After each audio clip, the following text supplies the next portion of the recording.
நபிகள் நாயகம் ஸல்லல்லாஹு அலைஹி வஸல்லம் அவர்களின் 63 ஆண்டுகால வாழ்க்கை சுருக்கமாக நாம் இந்த பதிவில் பார்க்க இருக்கிறோம். கிபி 571 ஆண்டு நபிகள் நாயகம் ஸல்லல்லாஹு அலைஹி வஸல்லம் அவர்கள் பிறக்கின்றார்கள். அவர்களின் 6வது வயதிலே அவர்களின் தாய் ஆமினா அவர்கள் மரணமடைகின்றார்கள். இறை தூதரின் 8வது வயதில் அவர்களின் பாட்டனார் அப்துல் முத்தலிப்பின் மரணம் ஏற்படுகிறது. 12வது வயதில் முதலாக சிரியா நாட்டிற்கு வியாபார நோக்கத்திற்காக நபிகள் நாயகம் ஸல்லல்லாஹு அலைஹி வஸல்லம் அவர்கள் செல்கின்றார்கள். தனது 25வது வயதிலே அன்னை ஹதீஜா ரலியல்லாஹு அன்ஹா அவர்களின் வியாபார குழுவிலே சேர்ந்து 2வது முறையாக சிரியா நாட்டிற்கு வியாபாரத்திற்கு செல்லுகின்றார்கள். அதே 25வது வயதில் அன்னை ஹதீஜா ரலியல்லாஹு அன்ஹா அவர்களை திருமணம் முடிக்கின்றார்கள். இறை தூதரின் 28வது வயதிலே அவர்களுக்கு காசிம் என்கின்ற ஆண் குழந்தை பிறக்கின்றது. இறை தூதரின் 30வது வயதில் ஜைனப் என்கின்ற பெண் குழந்தை அவர்களுக்கு பிறக்கின்றன. இறை தூதரின் 33வது வயதில் ருக்கையா என்று சொல்லக்கூடிய ஒரு பெண் குழந்தை பிறக்கின்றன. 34வது வயதில் உம்முகுல்தும் என்கின்ற ஒரு பெண் குழந்தை பிறக்கின்றது. 35வது வயதில் மக்காவில் காபாவிலே இருக்கக்கூடிய கருப்பு கல்லான அந்த ஹஜ்ருல் அஸ்வத் வைக்கக்கூடிய இடம் குறித்து ஒரு பிரச்சனை வருகிறது. அதற்கு இறை தூதர் அந்த பிரச்சனையை சுலபமான முறையிலே தீர்த்து வைக்கின்றார்கள். அதே 35வது வயதிலே ஃபாத்திமா ரலியல்லாஹு அன்ஹா அவர்கள் பிறக்கின்றார்கள். இது 5வது குழந்தை அவர்களுக்கு. 37 அல்லது 38 அந்த வயதில் அப்துல்லா என்கின்ற ஆண் குழந்தை நபிகள் நாயகம் ஸல்லல்லாஹு அலைஹி வஸல்லம் அவர்களுக்கு பிறக்கின்றன. தனது 40வது வயதில் இறைவன் முஹம்மது நபி ஸல்லல்லாஹு அலைஹி வஸல்லம் அவர்களை தன் தூதராக ஏற்றுக்கொண்ட நிகழ்வு அவர்களின் 40வது வயதிலே நடைபெறுகின்றன. 40வது வயதான அதே ஆண்டில் அவர்களுக்கு இறைவன் புறத்தில் இருந்து திருமறை குர்ஆன் சிறிது சிறிதாக இறங்கக்கூடிய நிகழ்வும் துவங்குகின்றன. 40 வயதிலிருந்து 43 வயது வரைக்கும் சுமார் 3 ஆண்டு காலம் மறைமுகமாக இவர்கள் அழைப்பு பணியை மேற்கொண்டார்கள். தனது 43வது வயதிலே இறைவன் புறத்தில் இருந்து அழைப்பு பணியை பகிரங்கமாக நீங்கள் அழையுங்கள் என்று இறைவன் புறத்தில் இருந்து வந்தது. பிறகு 46வது வயதில் சுமார் 3 ஆண்டு காலம் பகிரங்கமாக மக்கா மற்றும் அதனை சுற்றியுள்ள பகுதிகளில் அழைப்பு பணியை மேற்கொண்டார்கள். 46வது வயதிலே முதல் ஹிஜ்ரத், அதாவது மக்காவிலே இருந்து சில நபி தோழர்கள் எத்தியோப்பியாவிற்கு, இன்றைய அபிசீனியா நாட்டிற்கு சென்ற அந்த நிகழ்வு 46வது வயதிலே நடைபெற்றன. தனது 49வது வயதில் குறைஷிகளான அன்றைய மக்கா தலைவர்களால் மிகவும் துன்பத்திற்கு ஆளாகின்றார்கள்.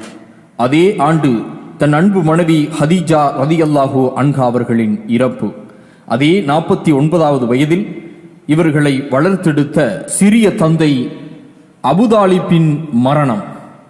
ஒரே வயதில், அதாவது 49வது வயதில் 3 நிகழ்வுகள் நபி ஸல்லல்லாஹு அலைஹி வஸல்லம் அவர்களுக்கு துன்பம் நிகழக்கூடிய ஆண்டாக இருந்தது. பிறகு 49வது வயதிலே அன்னை சௌதா ரலியல்லாஹு அன்ஹா அவர்களை திருமணம் முடிக்கின்றார்கள். அதே 49வது வயதில் ஐஷா ரலியல்லாஹு அன்ஹா அவர்களையும் திருமணம் முடிக்கின்றார்கள். அதே 49வது வயதிலே தாயிஃப் என்கின்ற மக்காவிற்கு அருகில் இருக்கக்கூடிய ஒரு ஊருக்கு சென்று அழைப்பு பணியை மேற்கொள்ளுகின்றார்கள். தனது 50வது வயதிலே இஸ்ரா என்று சொல்லக்கூடிய மெஹராஜ் பயணத்திற்கு இவர்களை அல்லாஹ் அழைத்து செல்லுகின்றான். 50வது வயதில் சில நபித்தோழர்கள் மக்காவிலே இருந்து சுமார் 500 கிலோமீட்டருக்கு அப்பால் இருக்கக்கூடிய மதீனாவிற்கு 2வது ஹிஜ்ரத் மேற்கொள்ளுகின்றார்கள். பிறகு 52வது வயதிலே முதல் அகபா உடன்படிக்கை நடைபெறுகின்றன. அதே ஆண்டு 2வது அகபா உடன்படிக்கையும் நடைபெறுகின்றது. 52வது ஆண்டிலே அல்லாஹ்வுடைய தூதர் ஸல்லல்லாஹு அலைஹி வஸல்லம் அவர்களை குறைஷி குலத்தார்கள் தீர்த்து கட்ட முடிவு செய்கின்றார்கள்.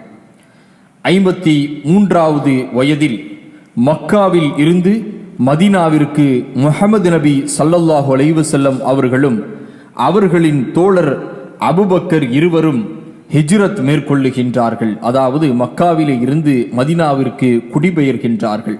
மக்காவில் இருந்து மதீனாவிற்கு செல்லக்கூடிய அந்த நேரத்திலே தவுர் குகையிலே சில நிகழ்வுகளும் நடைபெறுகின்றன. அது என்ன நிகழ்வு என்பதை நாம் அடுத்த வீடியோக்களிலே பதிவு செய்வோம். அடுத்ததாக 53வது வயதிலே இவர்கள் மதீனாவிற்கு வருகை புரிகின்றார்கள். 53வது வயதிலே அங்கே முதல் இறை இல்லம், அதாவது மதீனாவிலே முதல் இறை இல்லம் முஹம்மது நபி ஸல்லல்லாஹு அலைஹி வஸல்லம் அவர்களால் கட்டப்பட்டு தொழுகைக்கு அழைப்பு விடப்படுகிறது. மக்காவாசிகளுக்கும் மதீனாவாசிகளுக்கும் ஒரு ஒப்பந்தம் நிகழ்வு அங்கே நடைபெறுகின்றன. 54வது வயதிலே பதுர் யுத்தம் நடைபெறுகின்றது. 55வது வயதிலே இவர்கள் உமர் ரலியல்லாஹு அன்ஹு அவர்களுடைய மகள் ஹப்ஸா ரலியல்லாஹு அன்ஹா அவர்களை திருமணம் முடிக்கின்றார்கள். 57வது வயதிலே கந்தக் போர் நடைபெறுகின்றது. 58வது வயதிலே ஹுதைபா உடன்படிக்கை நடைபெறுகின்றன. 58வது வயதில் ஹைபர் போர் நடைபெறுகிறது. அடுத்ததாக 59வது வயதிலே மதீனாவில் இருந்து மக்காவிற்கு உம்ரா செல்லுவதற்காக சென்று அங்கே உம்ரா செய்கின்றார்கள். பிறகு 60வது வயதிலே முஅத்தா போர் நடைபெறுகின்றது. 60வது வயதில் மக்காவை வெற்றி கொள்ளுகின்றார்கள். அதே வயதில் அவர்கள் மற்றொரு போரையும் சந்திக்கின்றார்கள். பிறகு 60வது வயதிலே தாயிஃப் சிட்டியிலே ஒரு போரை மேற்கொள்ளுகின்றார்கள். 61வது வயதில் அன்னை மரியாத்துல் கிப்ரியா அவர்களுக்கும் நபி ஸல்லல்லாஹு அலைஹி வஸல்லம் அவர்களுக்கும் இப்ராஹிம் என்கின்ற ஒரு ஆண் குழந்தை பிறக்கின்றன. பிறகு 61வது வயதிலே தபூக் யுத்தம் நடைபெறுகிறது. தனது 62வது வயதில் ஹஜ்ஜுக்காக மதீனாவில் இருந்து மக்காவிற்கு சென்று ஹஜ்ஜை செய்கின்றார்கள். அதே ஆண்டு 62வது ஆண்டு அரஃபா பேருரை நிகழ்த்துகின்றார்கள். இறை தூதரின் மிக நீளமான இறுதி பேருரை, ஒவ்வொருவரும் கேட்க வேண்டிய மிக முக்கியமான ஒரு பேருரை.